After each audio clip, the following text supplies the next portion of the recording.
Welcome to our live stream. Today was a good day. Left the car on the dyno last night, so we could get straight back into it this morning, and we tightened up the straps and ran it up, which was good. Everything seemed fine, no leaks. Yeah, the charging system seemed to be working all right this morning, so we basically ran it up and got the tune pretty much spot on spring pressure. So that's about just over a bar of boost, so 14.7, 15 psi. Everything ran well. The power curve was really nice, and Andre had the lambda reading pretty much spot on the whole way. So yeah, we got it pretty close and making good power actually on 16 pounds. So yeah, from there we started winding some boost into it. So yeah, I'll let Andre talk to you a bit about the tune and how he went about it today. Yeah, yesterday we got it bolted up and just wanted to check the alternator. Nigel had bought in what was called a single wire race alternator from eBay in the States, and I guess that's one of those little warnings to all of you out there about buying parts that seem heaps cheaper than they should be. I was a little bit suspicious because the single wire race alternator had 3 wires on it, and I'm no mathematician, but I figured that should have really been a 3-wire alternator. So it didn't really wire up how it should do, and I was a little bit suspicious about how well it was going to work. So we wanted to just run it on the dyno last night and test and make sure it was actually charging. It appeared to be, although it didn't charge until the engine was up over about 2,500 RPM. So today everything was going quite well. We got the boost up to the 22 psi, 1.5 bar that Nigel wanted to run. Power's great. It's quite a small turbo, so we weren't really trying to set the world on fire with huge power. What we wanted was a turbo that gave a really wide power band. So it's making full boost by a bit over 4,000 RPM.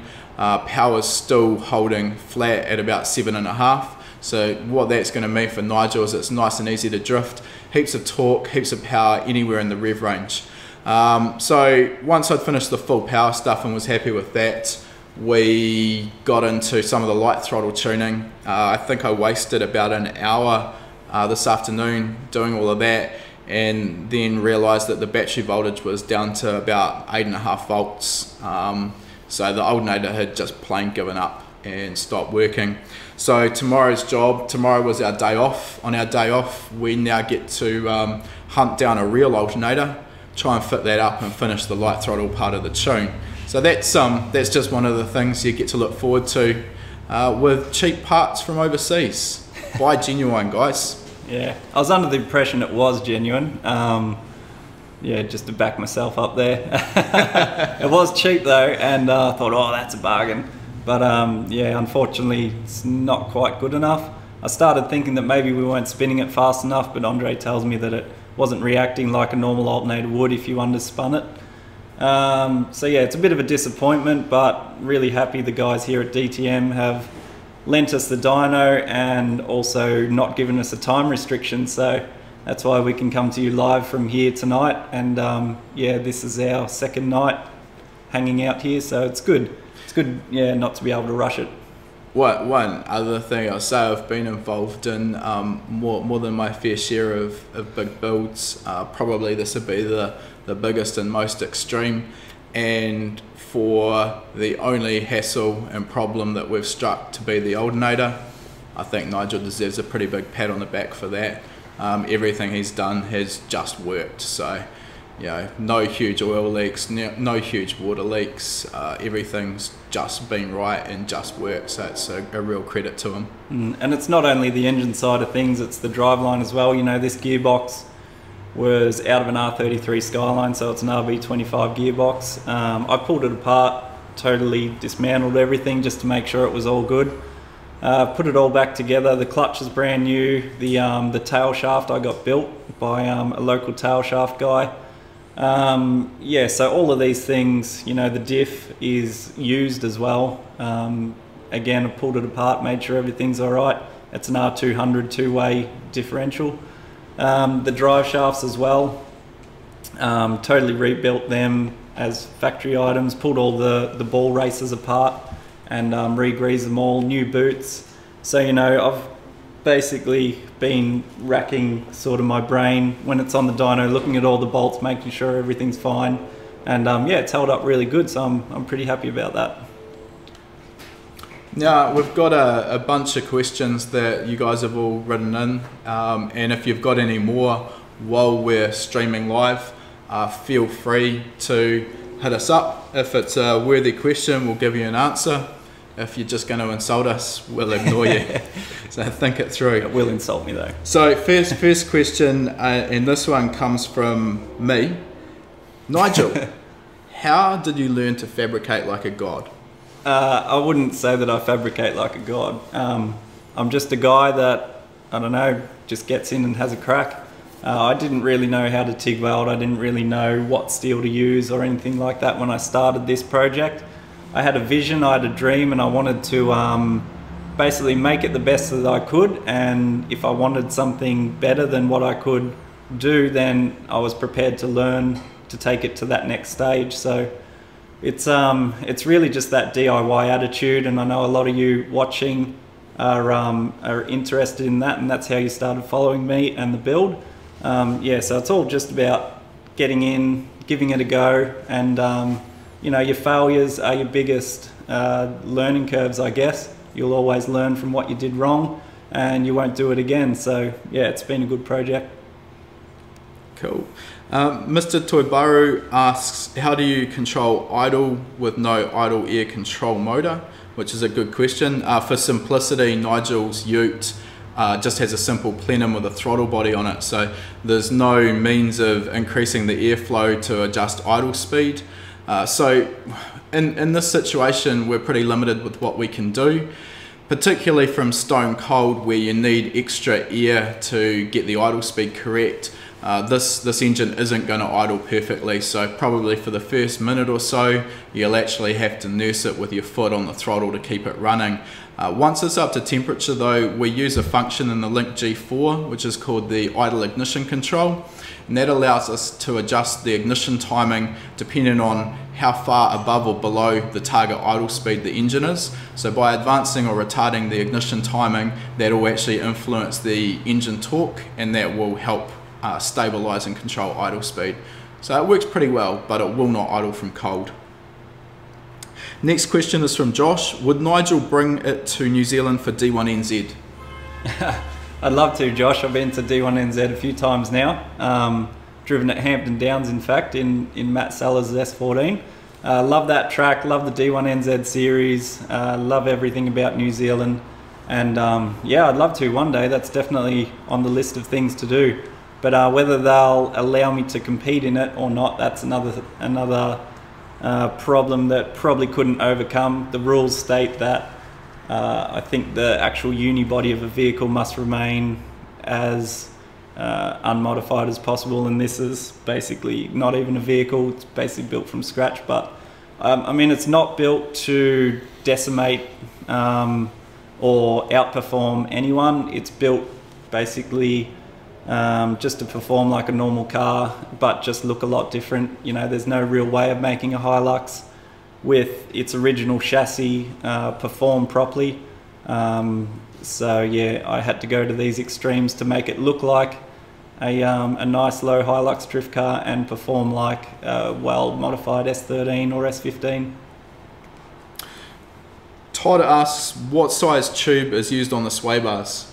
The sway bars run 1 5/8 chrome moly, I think, and on the rear it's 1 1¼ inch. The wall thickness is very thin. The actual sway bars don't actually twist through the tube. They actually twist on the blade adjustable ends. So what that is basically a flexible chromoly end that is machined down and heat treated. These are straight off a V8 supercar. We're yet to know whether they're actually going to work properly. We haven't weighed the car yet. We plan on doing that soon. but they are adjustable. You can put them in the upright position, which means the thin section is upright and therefore won't flex, or you can flatten them out and use the flexible section to get your sway independently. Matt asks what AFR or air fuel ratios are used from cruise through to wide open throttle. We're actually tuning this in lambda, which is just another way of representing air fuel ratio. Because it's a competition car solely, so we're not really worried about fuel economy or emissions. Most of the cruise areas, so that's just the areas when Nigel's going to be completely off the throttle, they're all tuned to around about 0.95 lambda. So it's slightly richer than stoichiometric. As we progress through onto boost pressure, the engine gets richer, and that's to make sure that we're making the most of the air going into the engine. And we also need to add a bit of extra fuel to control the combustion temperatures. Under wide open throttle, we're using a lambda value of around about 0.82, and we transition from sort of that 0.95 down to the richer 0.82 as the boost comes on. Josh asks, do you have any plans for World Time Attack in October? Yeah, definitely. I've been a part of World Time Attack for the last couple of years and really enjoyed it. It's definitely the premier event in Australia. I love the competition that is there for drifting, and this year is going to be a totally different story because they'll be using the South Circuit, so there's no longer that, I guess, that massive power advantage that drivers have had in previous years. So in terms of drifting, yeah, you might get to see this out there, you might get to see the red car, or yeah, I'm going to leave that up in the air. Maybe both. You'll be a busy man. Yeah. Todd asks, why did you use a crank trigger? Maybe that might actually be a better one for me to explain. The factory triggering, particularly on most of Nissan's engines, the SRs and the RBs, they use a factory 360-degree optical trigger system. That works really well in the factory with the factory ECU. When you modify it, add an aftermarket ECU, particularly when you put aftermarket cams and heavy-duty valve springs in the engine, we can get a lot of resonance in the valve train, and this can confuse the ECU. The trigger pattern becomes sort of confused, and the ECU loses track of engine RPM and engine position.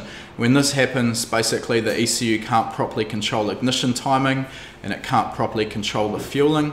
Makes the engine really difficult to tune. It can make it run rough, and generally it'll also cost you quite a bit of power. So going away from that factory system and fitting a crank trigger, so it's directly fitted to the front of the crankshaft, is getting very accurate data, and the ECU knows exactly what's happening at any time. So it works very well, makes the timing rock solid, and makes it much easier to tune the engine, plus we pick up a lot of power to boot. So that's why we go to a crank trigger system. Where did the inspiration to build this ute come from? It comes from Patrick. Yeah, Patrick, I guess I built a mini truck a few years ago, a lot of years ago in fact, and always just liked the simplicity and the style of a Hilux or just any cab on chassis pickup, and I also love the SR20 engine and the driveline from S13s. It's all sort of come about. I just wanted the Hilux to be super low and be able to perform like my other drift car, my red 180SX. So yeah, it was all just about style, I guess. It was going to be hard to make the chassis on a stock Hilux work how I wanted it to. I guess one thing led to another, and it kind of just snowballed. I was originally just going to get a Hilux cab and weld it to an S15 floor, but if you've ever tried to weld factory sheet metal, you would know that that's going to be an absolute nightmare to do properly. So I thought, all right, if I'm not going to weld factory sheet metal, then I might as well start from scratch. And yeah, it's a lot nicer to start with brand new steel and do it that way. It's a lot of work though, but yeah, the results are well worth it. So it's fair to say you picked up most of what you learnt on this just as you went, yeah? Yeah, definitely. I I am a fitter and turner by trade, but the welding side of things and the tube bending and stuff like that was all self-taught. I started off by making the floor for this with a MIG welder and just some dirty old bits of RHS. And as soon as I started, I spent like a fair bit of money, or say about $2,500 on the proper roll cage tubing for this, which is mild steel. Yeah, so I made a point of bending it nicely. I made a point of tacking it in nicely. It was all sitting nice. And then it came to welding it up, and it was sort of that turning point where do I keep it backyard spec or do I try and push it to that next level? So I bought a TIG welder and taught myself how to do it. You know, none of the welds are perfect on this thing, and it's not done, you know, with any engineer's specifications or anything like that. It's basically, I've just joined the dots and learned to weld as best I can, and yeah, taken it from there. So yeah, it's definitely, I guess, been a massive learning curve for me. And you know, if I did it again, I'd do it totally differently. But if you keep trying to retrace and do the things that you want to do better, you'll never end up with a finished product. So you just have to bite the bullet sometimes and be happy with what you've done and move on. Looking back on the build, Nigel, is there anything you would do differently now with the benefit of hindsight? Yeah, I definitely do things differently. I think engine bay room, now I thought things were going to be as minimal as possible, but it turns out you actually need a fair bit of stuff to actually make a motor go reliably and make good power.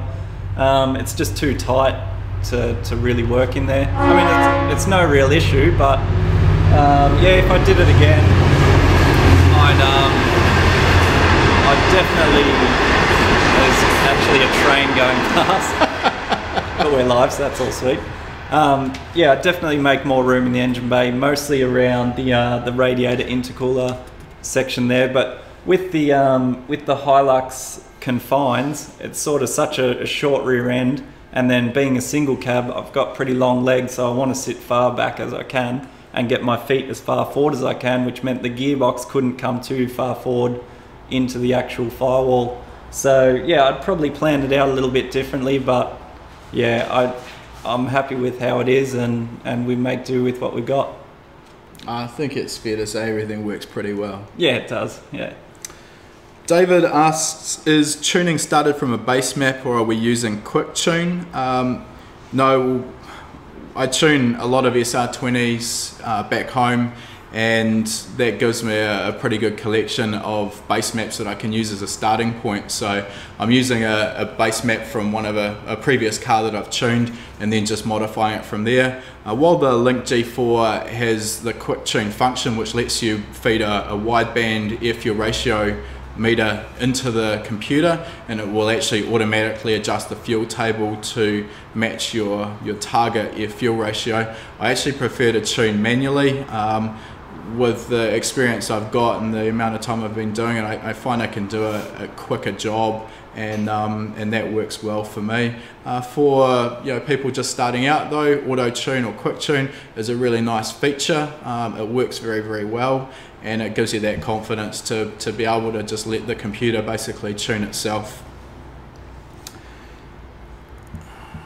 Andrew also asks, along with the tuning, at what point do we stop tuning? That's a great question.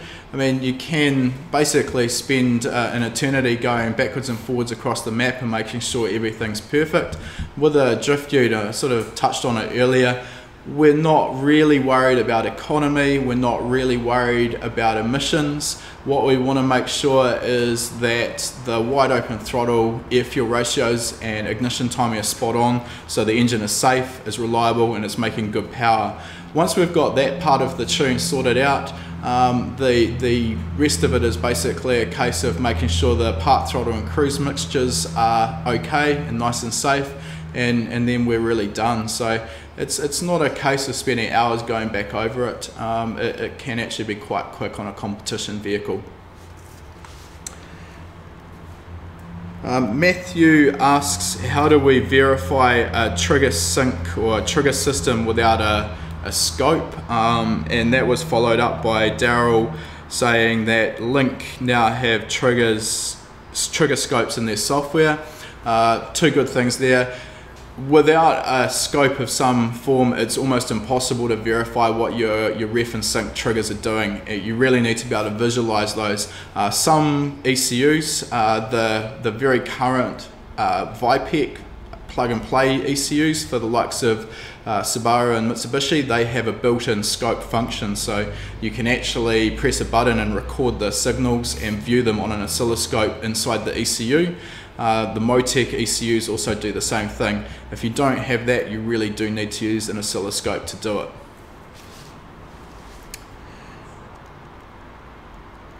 Scott asks, would you recommend anyone else start building a tube frame car? Yeah, definitely. If you've got the time to do it, it doesn't happen overnight. There's so many things that just take so much time building something like this. I'd totally recommend anyone to give it a go. It's, yeah, like I said, it's a lot of work, but I mean the results are pretty unbelievable. I think you really have to look at the whole project and break it up. You know, you start with the floor, and then, you know, as long as the dimensions are right, you really just got to take every little bit as it comes. It is hard to actually plan out the build from start to finish. You're going to need probably most of the parts that you're going to work with to start with, and obviously some confines to put your tube work in. So you really need a wheelbase, you need some sort of body structure to put the tubing in, and basically just work from there. It's definitely not easy, but if you're prepared to do it, then yeah, the sky's the limit. James asks what we're using for knock detection. So knock or detonation is probably the biggest killer of any performance engine, and when we're tuning the ignition table on the ECU, we're listening to the engine to make sure it's not detonating. So that's how we're setting the ignition timing. We're using a product from Link, which is the G4 knock block. It's a nice little digital interface which works with a standard Bosch donut style knock sensor. It uses digital signal processing to get rid of a lot of the background noise and give you a really nice clean signal, and you can listen to that through just a normal headset. So I'm using that and some noise cancelling earphones. Great function with the Link G4 knock block is that it can also be wired into a Link G4 ECU, and doing that it'll send that knock signal into the ECU, and you can actually use it for closed loop knock control.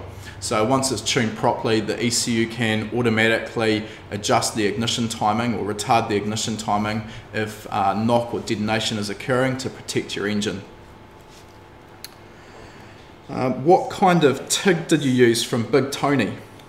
Big Tony, when I was shopping around for TIGs at the start, I did a lot of research into what I could get for my price range. I went to the local Migo Mag dealer and looked at what they had on offer, and I really wanted a TIG that would weld AC and DC. So AC will do your aluminium and DC will do your steel. So it was really hard to sort of find a welder that will do AC DC for the right price. Most shops will have something around the $5,000 price range. I didn't really want to spend that much.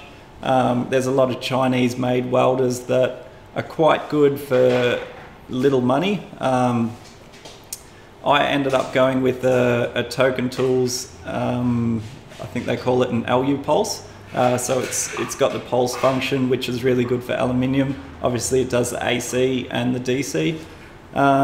It's got a wide range of features, and it was actually less than 1,000 Australian dollars. So that was good, and I was really not prepared to buy something that wouldn't give me aftermarket, I guess, like a shop front I could go back to if something happened. So you really need after sales support with a welder if anything goes wrong, but I've had it for the length of this build, so just over 2 years, and never had an issue with it. So it's been a great little starter, and probably something that I'd like to upgrade later on, but it gets the job done, and for under $1,000 you can't go wrong.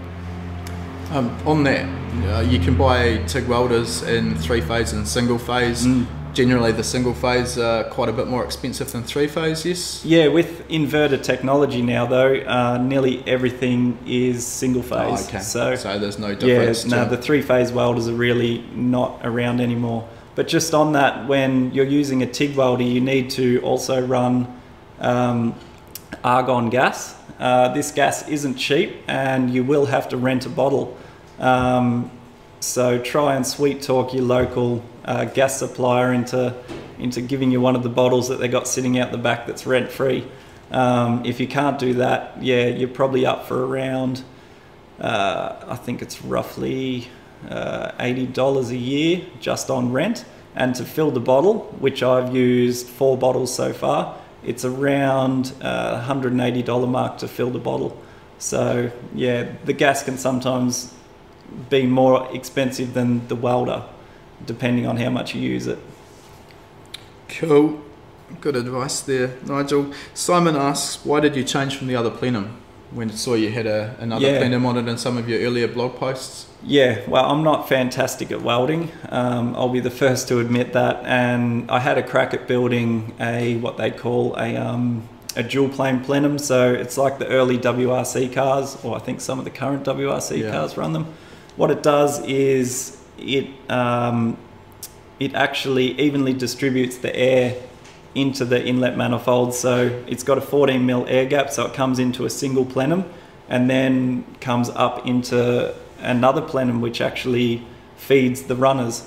It's a really nice design and something that I wanted to run, but the way I built it, I wasn't confident in setting everything up for that plenum. So we ended up, well, we wanted to actually remachine one on a 5th axis mill from scratch, but that didn't end up happening. It takes a long time to actually program and machine something like that. So what we've done is my friend Martin from VE, he actually has the outer shells that are cast, and we chopped one of those up and welded it on. It's only really a last minute thing, but it's something that'll stay on this. And yeah, we're really happy with how it works and seems to do a good job. Yeah, it definitely is tuned up well, and it's making good power for the size of the turbo. So yeah, definitely. There's no real problem there. George asks, how big is your garage in square meters? My garage is 12 meters wide, or 12 meters long by 7 meters wide. It's probably about 25 meters in length too small, because you always want a larger garage. Doesn't matter what you buy, you're just always going to max it out and want something bigger. I live in a normal residential house, so it's sort of, yeah, it fills up the backyard and it allows me to do everything I need to do in there. So I think it's big enough. Cool. Joel asks, Andre, what do you think about Megasquirt? It's a question I actually get a lot. Megasquirt's kind of a low end, quite a cheap ECU. You can actually build them in a kit set and make them up yourself if you've got some skills with a soldering iron, and they're definitely on the cheap end. I haven't had very much experience tuning with one, so I'll put that in there. One thing I do know is we've had a lot of customers over the last few years who have rung up with Megasquirt projects, and we've said, yep, bring them in, we'll tune them, that's no problem.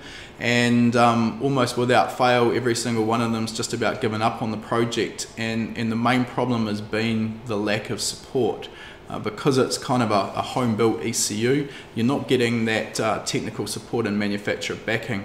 And really, over 12, 15 years now of dealing with different ECUs, that is really the single most important part. Just about doesn't matter how good your ECU is, if you can't talk to someone about a technical problem you're having or get something fixed if it goes wrong, then you're really going backwards. So you know, the Megasquirt has proven it'll run engines, and there's plenty of guys all across the world running them. They're certainly not going to be my first choice though. Ben asks, where did Nigel get his welds X-rayed? Did Nigel get his welds X-rayed? No, I didn't get my welds X-rayed. What I did was, when I first started welding, my friend knew someone who teaches welding at TAFE. So he was in the industry and has been doing stuff like this for a long, long time. I got him to help me set up the welder and just give me some pointers on the gaps and the amperage that I have to run through the welder to get the welds to actually work the way they should. And the way the chassis has been designed, I just basically did it off my head and worked within the confines of the body. And it's, yeah, I think it's overkill, but it also allows me to sort of have some headroom for maybe some stuff ups here and there. But I mean, sometimes even a bad looking weld can be just as strong as a good looking weld. So yeah, I mean, it all looks good and it all should work pretty well. And yeah, I mean, it's probably twice as strong as it needs to be, but at the end of the day, we work with what we got, and yeah, it should do the job. I think we find as well that back home in New Zealand we have a lot of rules regarding custom suspension arms, and they have to be x-rayed, and I can see the need for that. I think as a welder, particularly if you're doing your own work, you definitely don't want to have something break. And definitely, it's fair to say, Nigel, you kind of know when you're laying down a weld whether you've got good penetration in that weld. Yeah, you really get a good eye for it when you've been doing it sort of for the last couple of years like I have. I think the chassis is mild steel, so when you're welding mild steel, it's a whole different ball game to chrome moly. With chrome moly, you really need really small gaps once you're fitting up the tube, and you need to not get too much heat into that weld because it can make the outer regions of the weld really brittle, and in an impact those regions can sometimes crack after the weld and be really sharp and dangerous to occupants. Jack would like to know what colour you're planning on painting the chassis.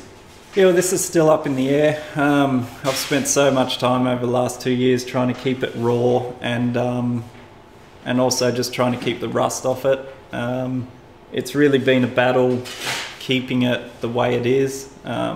I think it might be a little bit of a cop-out if I just went and powder coated it or painted it a colour. I originally did plan to paint it. I wouldn't mind it all being just like a gunmetal grey chassis with just a plain white outer skin. I think it'd look really nice, but for starters, I think I'm going to powder coat it clear, and then if we don't like it, then you know, a year or two down the track, pull it all apart, sandblast it again, and then put a colour on it. So yeah, we'll see how that fares first and take it from there. Sounds good to me. Corey would like to know how Andre learnt to tune. It's a long time ago, and kind of always been interested in cars, and I got involved through, thanks to my father. He had a old BMW that someone had installed an early Link computer on, and he really hated the way it drove, and I got sick of listening to him whinge about it, so I sat down with the manual and figured it couldn't really be that difficult. So spent a few hours out on the road with it and managed to transform it into something that drove really well. After that, he was in a BMW car club, and the same guy that had messed up his tune had done work for a bunch of the other guys, so kind of worked my way through the whole Wellington BMW car club. After that, got involved with a rally team running the New Zealand Rally Championship and did tuning for him. Then sort of one thing led to another, ended up tuning a lot of rally cars, bought a dyno, and kind of the rest is history. One thing I would say, it's really the whole reason for the High Performance Academy, is that there is no formal qualification or way of getting you into the tuning industry. It's kind of mainly been people that have had enough money to buy a dyno and set up shop. So that's a real big problem, because just because you own a dyno doesn't necessarily mean you know how to use it, and a lot of the tuning work we see come into our shop is really second rate. That gives the whole industry a bad name. So the idea behind the High Performance Academy was to give some formal structured lessons so people could learn how to tune. So if you are interested, check that out. We do have online courses there. Isaac asks, are you going to bring the Ute to Drift Missouri and Queensland? We'll see how we go with that one as well. Because this hasn't been driven yet, I'm not 100% certain on actually how it's going to drive. The little bit that I did do from out of the trailer onto the dyno felt incredibly fun. and that was only basically idling in first gear, so I can't imagine what baking a corner in fifth is going to feel like. Might be a bit different with the body on it, but yeah, I'm pretty keen to give it a crack with the body off it. If the Queensland Raceway officials will allow that to happen, then I'm quite happy to bring it up. But yeah, I'll definitely be making the trek up there this year. It's an incredibly fun event and just really laid back, and that's what I like about drifting. Just get in the car, have some fun, do some tandem runs with friends, and yeah, and bake some tyres off. It's good times. Craig asks, what is your favourite part of the Ute, and is there anything you aren't happy with? Favourite part of the Ute? The tune? No. Oh, that's a hard question. I guess it would be just the look of it, 100% bodied up and finished. I just never get sick of it, you know. I built it because I'd never seen anything like it, and every time I look at it, it's just that feeling of sort of completion and it's finished. And yeah, I've come so far with it that there's no one part that I love, but yeah, it's just a culmination of all the things that I really enjoy put into a chassis. And yeah, I think the finished product, the overall finished product will be, yeah, just the love of my car life. Nick asked a question that was definitely on my mind before I came over. Does Nigel sleep? Yeah, I do. But I'm very much like Andre. When I sleep, I think, so that I don't waste my time when I'm awake thinking. Plenty of time to sleep when you're dead. Yeah, that's it. I'm always in my head planning what I'm going to do. You know, when I'm at work, I try and make sure that when I get home, you know, that first couple of hours I'll get as much done as I can. So it's always just forward planning. You know, if you need a part or something to keep progressing, then you really need to get on top of that, get the part ordered, and then when you've got time, you can get stuck into it. The one thing that surprised me was actually the bit that I thought was going to be the hardest on this was actually the easiest, and that was actually making the chassis. So I think it's probably because I find steel work easy, that it just came together really nicely. You know, the front end structure, it looks really complex and hard, but at the end of the day, it's just one of those plumbers copper tube benders, and then some steel from the local metal land, and then just sort of bent and tacked on. And it's actually quite easy when you've got a point that you need to link up with a bit of tube. You know, it's you can manipulate it, you can stretch it, and you can bend it to where you need it. So yeah, I've totally forgotten that question, but I'm just raving. I think you underrate yourself a little bit. Just, yeah, I worked with metal and I've done some basic fabrication myself, and I think the thing is, being able to weld two pieces of metal together is only a small part of the job. Definitely. And what I see here is your ability to visualize the big picture. Because you said to me you didn't start with any drawings. You basically built the thing as you went. And, no drawings and whatsoever. I think that's, you know, you've obviously been able to visualize the finished product in your head. And that's what I think separates sort of, you know, lesser fabricators, I guess, is not being able to see in their head where everything can be run to make it look visually appealing. Because I mean, we look at something like this and it's part form and it's part function. You know? Definitely, you can make it work and look horrible, and you've managed to make something that looks amazing. It still does the job. Yeah, so. And I think it's sort of, you know, that's what drifting's about. I really like drifting, and I got into drifting because it's automotive freedom. You know, you can really drive what you want to drive, and you can drive it how you would like to see someone drive that course. There's no real rules. When I started out, it was just, you know, blast sideways everywhere, and your car is actually an extension of your style. And this behind me was sort of, you know, what I'd always dreamed of, and I had the idea to build it probably about 4 years ago, but knew that I wasn't up to the task, so I sort of just tried to learn as much as I could. And I guess that thought process just went over and over, and I kind of, by the time I started it, I knew exactly what I wanted it to look like when it finished, which was quite easy to do. Toby asks how the rear tyres are holding up on the dyno, and I think they're actually doing a pretty good job. Yeah, we're not really chasing huge horsepower. It's not about sort of 500-600 kilowatts at the wheels. That's not what we wanted. I did notice a bit earlier in the day, I had my arm hanging out the chassis while I was doing a power run and started getting flicked in the elbow with a few pieces of rubber, and we started getting a little bit of wheel spin going on. Another couple of clicks on the ratchets and that sorted that out. So it's actually, traction's been really good. Yeah, the tyres have got a little bit of heat in them now, but yeah, they do. major. And I think a couple of guys on Instagram said that brand new tyres, or especially brand new sticky tyres like I'm running here, they're Federal RSRs. A few guys said that they're not that good once brand new. They sort of need some heat cycles. I guess that would be true, and you really probably don't want to run good tyres on the dyno. But yeah, they definitely need to be able to handle some speed without falling apart. Yeah. Scott asked, why not an RB25, 1UZ or a 2JZ? Yeah, that's a great question. It is, yeah. And I was this close to, you know, if I had a lot of money, then the engine wouldn't be an SR20, I don't think. But I'm really happy I did. I love that engine, and I was this close to getting a dry sump 1UZ. I'm kind of glad I didn't go that route either. Again, engine bay confines are a little bit hard to sort everything out, and I know the SR20 engine inside and out, and I've got a lot of spare parts and actually already had this motor, so you know, it was a bit of a no-brainer in the end.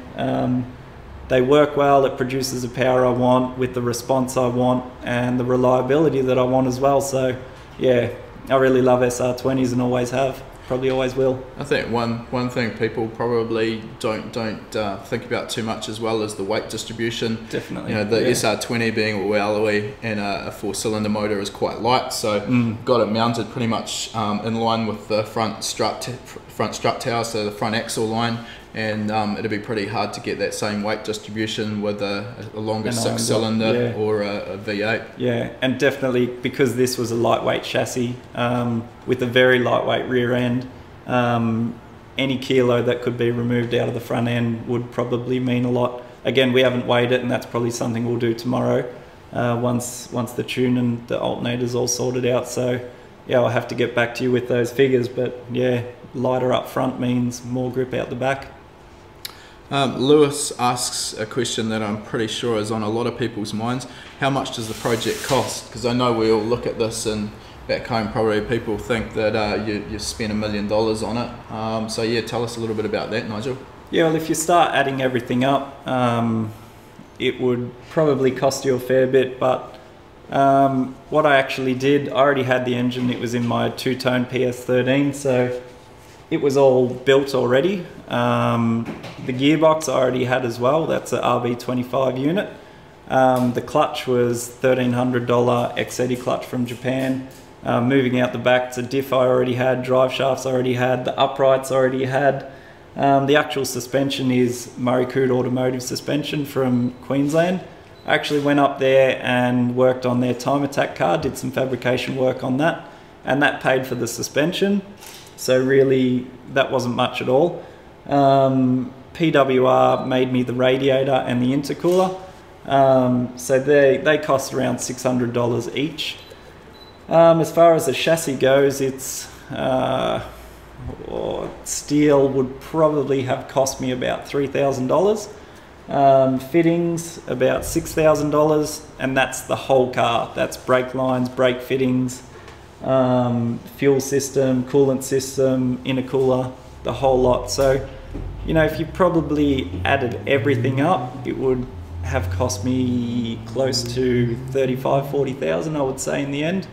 But definitely the hours are the thing that I was always chasing. It's not really the money. You know, you spread 40 grand out over 2 years, and it's not a whole lot at all. It is to some people, and I understand that. But you know, as far as building your dream car goes, $40,000 is probably pretty decent. Yeah. No, it's cheap for what you've got there. Yeah, definitely. I think you've got to can't lose track of the hours that you've poured into it as well. Amazing so, hours, that's yeah. the part where if you have to pay someone to pour those hours in instead of you, that's where these projects, instead of 35, 40,000, all of a sudden adding it's a few figures onto that. Yeah, it's got another 0 on the end or something. Right. Along the SR20 line, Michael asks, what is it you love most about the SR20 over other engines? I think we've touched on a little bit of this, but fill us in again. Yeah, I think my first taste of drifting was watching the old high performance imports videos that we had in Australia. The footage that I saw then was like Sakia Hills, raspy SR20s with guys these cars were just sacked on the ground and baking through corners just sounded so good. And at that point, I just, I would have done anything for an SR20 engine. Whereas, and I think it's just sort of the whole way along, I kept thinking, all right, am I going to change? And if I do change, then I really need to change everything. Because all of my vehicles are SR20 powered. It means I've got a lot of knowledge on them. It means I've got a lot of sort of my own products can be built for those engines. And yeah, it's sort of, they're just a good motor, and yeah, they do what I really want them to. James asks, is Vipec software ahead of Link software? Which is a question I get a lot. I think there's a bit of confusion over what the two different ECUs are about, and I'll explain that a little. Both ECUs are manufactured by Electrons in Christchurch in New Zealand. Link is their regular brand of ECU with the Link G4, and Vipec is marketed more as their premium brand of ECU. The two are separated with their hardware features, and the Vipec is a more advanced ECU. So give you an example of that, the Vipec has onboard e-throttle control, and it will also control low impedance injectors with peak and hold injector drivers. The Link G4 on the other hand does not have the onboard e-throttle, and you're fixed with saturated drive injector drivers. So the Vipec ECU is a superior ECU. Not probably for every installation or every occasion. They do both have their place. Ian asks how many meters of wire are used in the loom, and to be honest, at this stage I don't think I can really give you an answer on that. I came over here with probably about 300 or 400 meters of Tefzel mil-spec wire, and we certainly haven't put all of that into it. Probably fair to say there'd be at least 50 or 60 meters in there. We'll do a few calculations before we leave next week. Tony asked, how is the air temp with the temporary intake box working out? To be honest, it's actually been really good. It's been really effective on the dyno. When we got over here, it was pretty obvious to everyone that Nigel had been really putting off a job he just didn't want to look at, which was making up the intake. And if you've watched our daily updates, you'll see he kind of boxed himself into a corner with the sway bar running straight across in front of the turbo. So Ben and I gave him a little bit of grief, and he finally sort of folded and made up something which he said was just a sort of a temporary fix, probably better than most people would do as a permanent fix. But yeah, it's working really well. It seems to be working. Really important with that to get the intake of the turbo out into some clean fresh air, which is what I was worried about. It's really hard if you've got the intake to the turbo picking up that hot air from behind the radiator. It puts you at a disadvantage straight away. You've got a disadvantage with your intake air temps, and you're just making the intercooler work harder than it needs to. And basically, the colder your air is, the more dense it is, the more power you're going to make.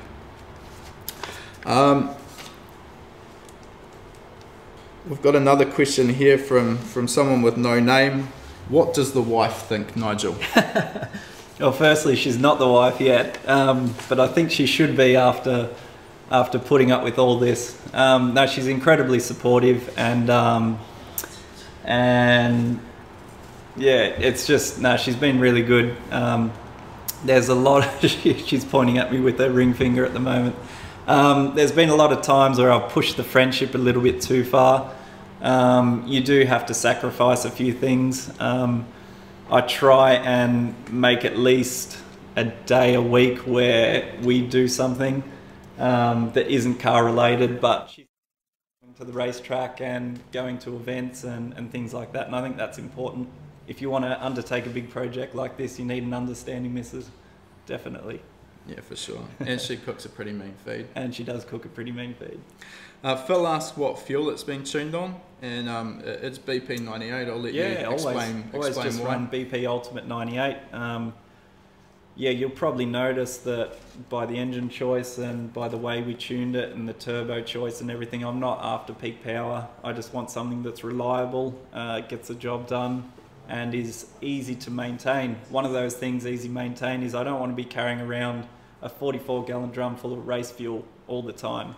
I love just having a couple of jerry cans and filling them up at the local servo, which is only 2 minutes down the road. So yeah, I find it, you do sacrifice some power, but you've got a reliable fuel source and it's always where you need it, always. One more. Yeah, just we talked a little bit about power, and just something no one else has asked us, but it's something that we've discussed a little bit.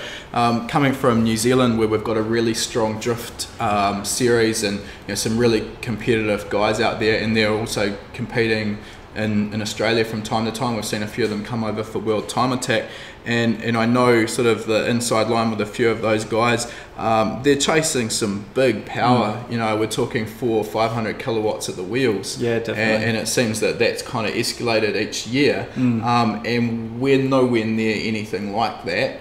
Can you tell me a little bit about how hard it is chasing some of these guys with the big power cars?